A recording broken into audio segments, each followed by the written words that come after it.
As new details continue to emerge about the shooting at a private school in Nashville, we are learning more about police response to the shooter and the shooter themselves. Joining me live to discuss, retired SWAT Commander Gene Petrino. Gene, thank you so much for joining me. Thank you for having me. Gene, you have nearly 3 decades of experience in law enforcement, and you actually led a team during the Fort Lauderdale active shooter incident in 2017. Gene, we've learned so much in just the last few moments. The police chief there in Nashville just holding a press conference, but I do first want to talk to you about response. The very first call in the shooting at the private Christian school, it came in at 10:13 a.m. and the shooter was killed by police at 10:27 a.m. Gene, your reaction to this response time? Well, it clearly shows that the agency was prepared, that they trained their officers to go directly to the threat upon arrival of one of these scenes.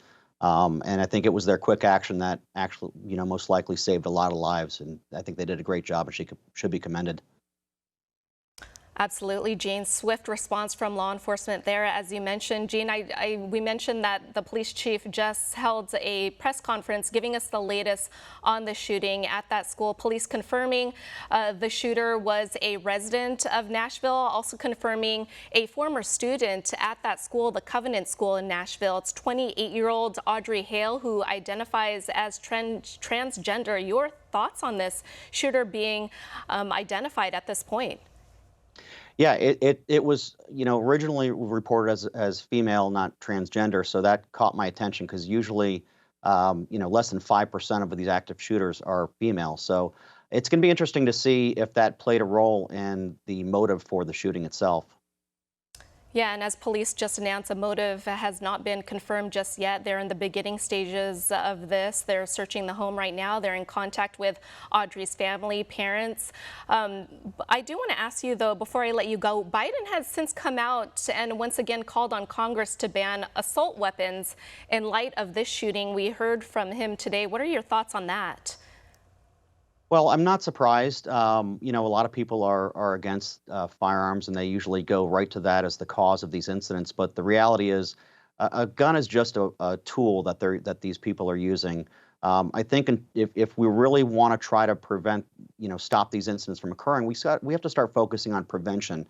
I think the chief had mentioned there was a manifesto, and there was even a map. These are all patterns that every single active shooter carries out.